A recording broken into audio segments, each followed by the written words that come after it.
Tom Bower just cracked one of the biggest royal mysteries of the decade. And we're not talking rumours or online gossip. This is a real puzzle hiding in plain sight. The question: Meghan Markle's real age. According to Bower, the story we all got about who Meghan was when she was born and how her rise happened, it doesn't match the records he found. The deeper he looked, the stranger it got. A father's memory didn't line up. A 1997 magazine entry completely broke the timeline, and documents that should have confirmed her age, they only added more questions. Bower wasn't trying to expose anyone, but piece by piece he stumbled onto something royal. PR never expected anyone to notice the Meghan Markle. The palace presented might not be the same woman the records describe, and if her age at the centre of the story is wrong, then everything built on it. Her Hollywood career, her royal entrance, even her pregnancies needs a second look. This isn't gossip. This is ink. This is testimony. This is the timeline cracking open. Most fathers talk about their daughters with nostalgia, childhood stories, milestones. But when Thomas Markle spoke about Meghan, it was different. Heavy, careful, deliberate. Less a parent sharing memories. More someone delivering testimony, correcting the record before it became set in stone. He outlined her childhood, the school she went to, the years she performed in theatre when she really started taking acting seriously. But these memories didn't match the age Meghan publicly claimed at the time. Events said to happen in her late teens or 20s. According to Thomas, they happened earlier or later, but not when the palace said, he didn't yell, he didn't accuse. He just explained that the Meghan he raised didn't line up with the Meghan the world met. Then he dropped a quiet but huge hint. Her official birth year may have been changed, coming from her father, the man who held her as a baby, tracked her milestones with photos and dates. That statement hit differently. This wasn't gossip.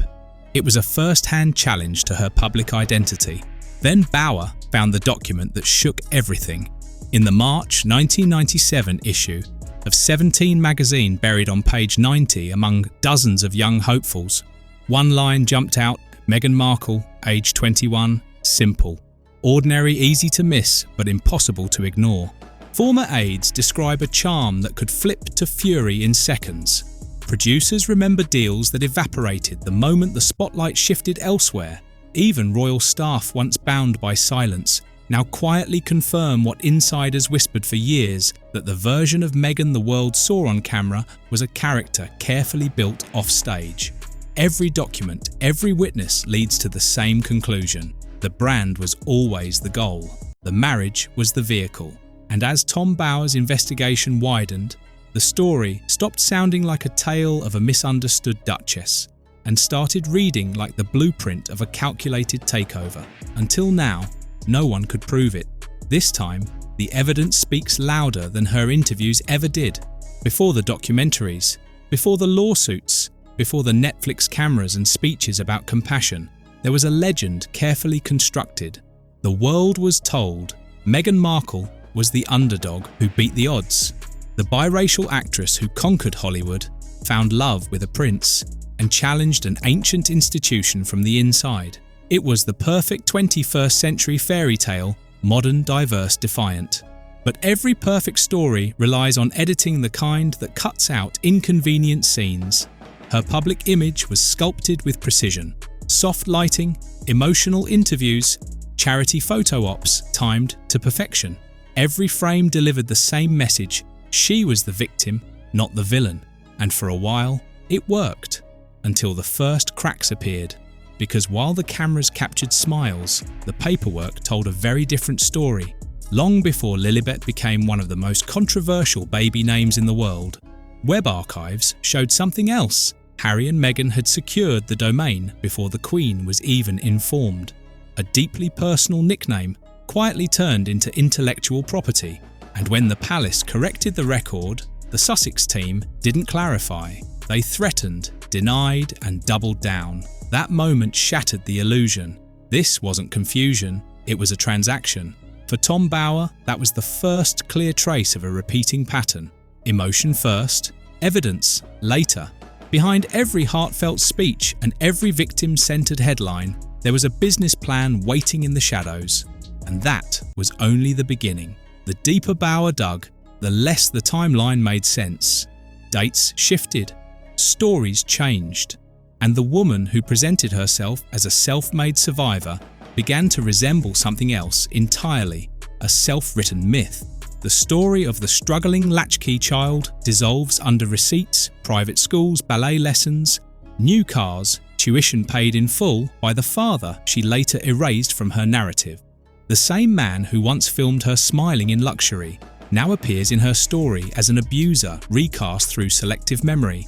Even her most celebrated activism moment, the famous soap commercial letter, leaves no paper trail, no corporate records, no confirmation. The letter exists only in her retelling.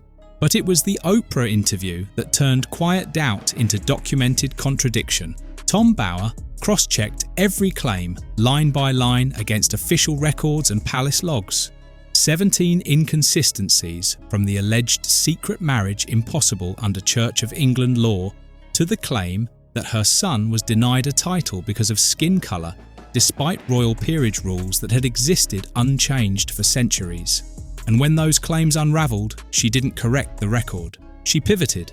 Every falsehood became a new performance. Every exposure transformed into emotional trauma. Behind closed doors, the facade cracked even further. During the Australia tour, the very trip that made her a global sensation, staff describe shouting matches, thrown tea, aides in tears. What the cameras captured as triumph, insiders remember as chaos. It wasn't royal protocol she fought. It was a hierarchy that refused to orbit around her. One contradiction stacked onto the next, like dominoes falling in slow motion. The truth wasn't buried. It was ignored because the illusion sold better. But Tom Bauer wasn't selling illusions. He was collecting evidence. And what he uncovered next revealed something colder than ambition. It revealed strategy. Every scandal leaves fingerprints. And when Bauer laid them side by side, a disturbing pattern emerged. Not chaos, not coincidence, choreography. Each lie served a purpose. Each contradiction protected the same objective control, the childhood fairy tale, the royal martyr narrative, the feminist crusade, all engineered to manufacture sympathy while monetizing outrage. This wasn't spontaneity, it was branding disguised as morality. By the time the Netflix cameras rolled, the machine was already running at full speed. The so-called truth-telling series had been edited in spirit long before it aired. Even as Meghan walked beside the royal family at the Queen's funeral, projecting unity, the footage was ready. The betrayal was scheduled. Her ventures tell the rest of the story. Spotify cancelled. Archewell reduced to press statements. Nobody reads Hollywood Once Dazzled.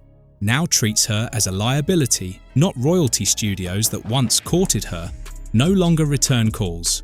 Because in an industry built on reinvention, Meghan's brand crossed the line between evolution and manipulation. Even her attempted relaunch, American Riviera Orchard, feels less like innovation and more like desperation. Critics point to copied concepts, recycled slogans, and an entitlement stronger than any product she could sell. The woman who promised empowerment now struggles to convince investors she believes her own message. Tom Bauer's conclusion is brutal in its simplicity. There is no conspiracy against Meghan Markle. There is only consequence. The walls didn't close in because of palace prejudice or media bias. They closed in because the performance ended and the audience finally saw the lights. Coincidence or calculation? What if none of it was accidental? What if the illusion was always the plan? When Tom Bauer followed the final thread, it didn't lead to money or marriage.